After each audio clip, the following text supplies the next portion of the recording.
সমাজ কতটা সত্য কতটা মিথ্যা তার বিচার আমরা নাইবা করলাম, কিন্তু আমরা যে কতটা মিথ্যে এবং কতটা সত্যের মধ্যে রয়েছি সেটার বিচার কিন্তু আমাদের একবার করা উচিত। আমরা ছোটবেলা থেকেই হচ্ছে কিছু না পাওয়া, কিছু হতাশা নিয়ে এবং কিছু অসফলতা নিয়ে বড় হই, এবং সেটা যখন আমাদের থেকে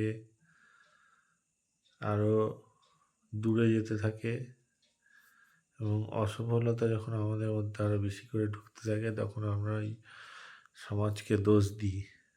কিন্তু সমাজ সমাজই থাকে,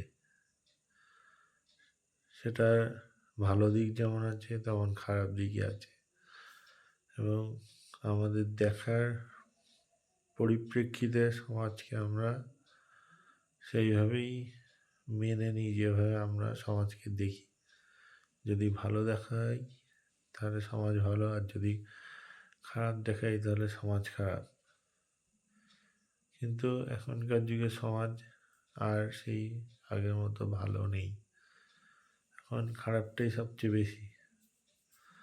আর আমরা প্রতিনিয়ত ছুটে বেড়াচ্ছি আমাদের অ্যাম্বিশন, আমাদের আকাঙ্ক্ষা, আমাদের ইগো, এইগুলোকে স্যাটিসফাই করার জন্য আমরা প্রতিনিয়ত দৌড়ে বেড়াচ্ছি, এবং দৌড়ের মাঝে গিয়ে যখন আমরা অসফল হয়ে যাচ্ছি তখন আমাদের এই সমাজকে খারাপ বলে মনে হচ্ছে।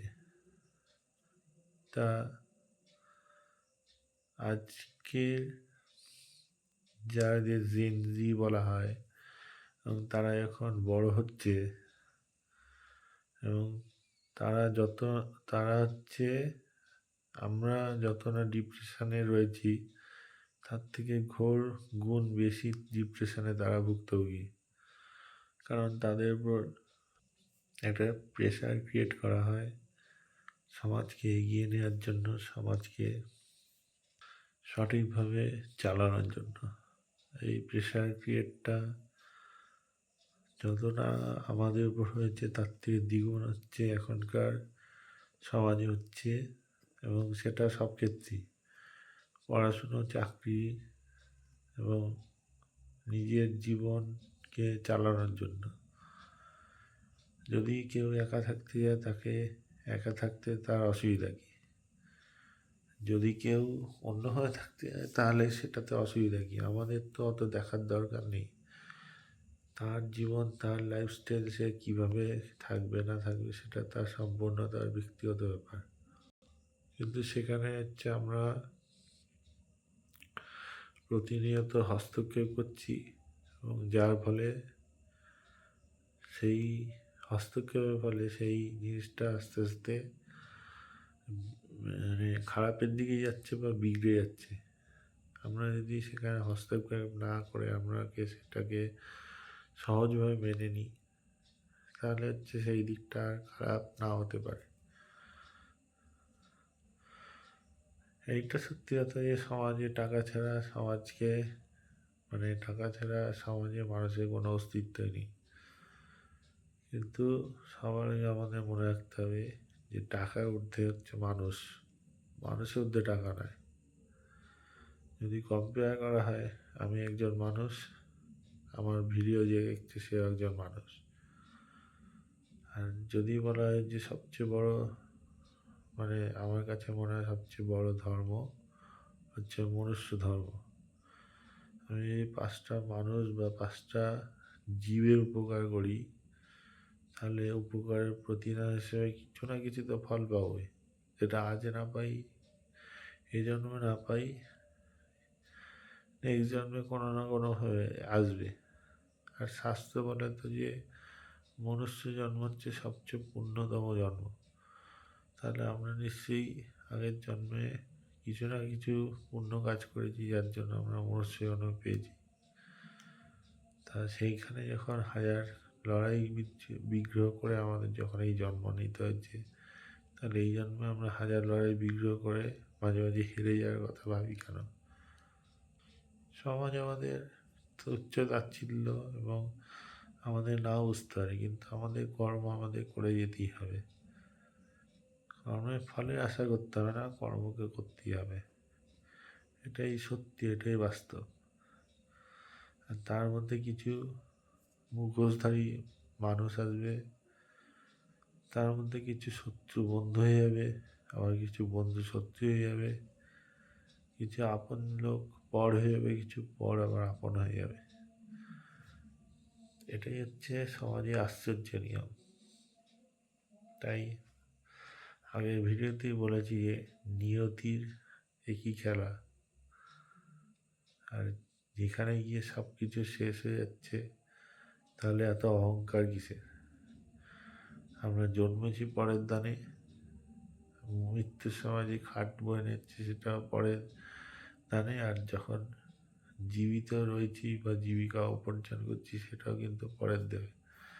যদি চাকরি না করে, যদি বস যদি মাইনে যদি না দেয়, যদি কোম্পানি মাইনে না দেয়, তাহলে কিন্তু আমাদের চলা সম্ভব হবে না। তাই সমাজকে আমরা দোষ দিই ঠিকই, কিন্তু সমাজ সেই জ্ঞানীর চোখ দিয়ে দেখলে সমাজ হচ্ছে ঠিকই আছে, আর নির্জ্ঞানী বা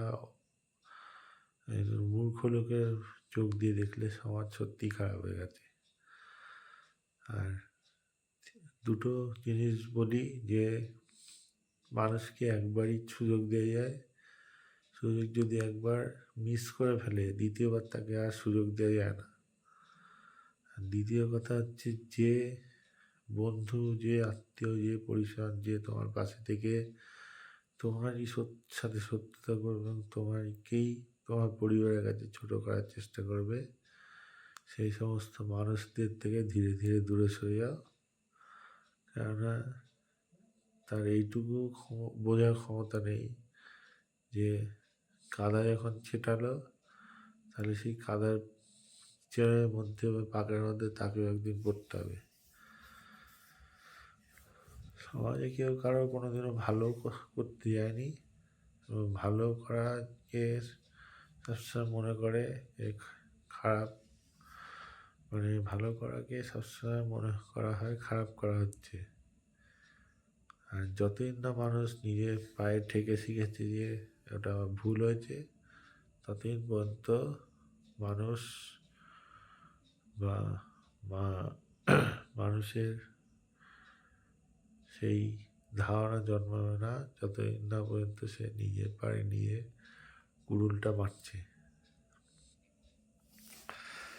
আজকের বক্তব্য এটাই যে সমাজ দুরকম, ভালো আবার খারাপ, কিন্তু ভদ্র মানুষ বা ভদ্রলোক বলে কেউ নেই। যারা আছে তারা সবাই মুখোশধারী।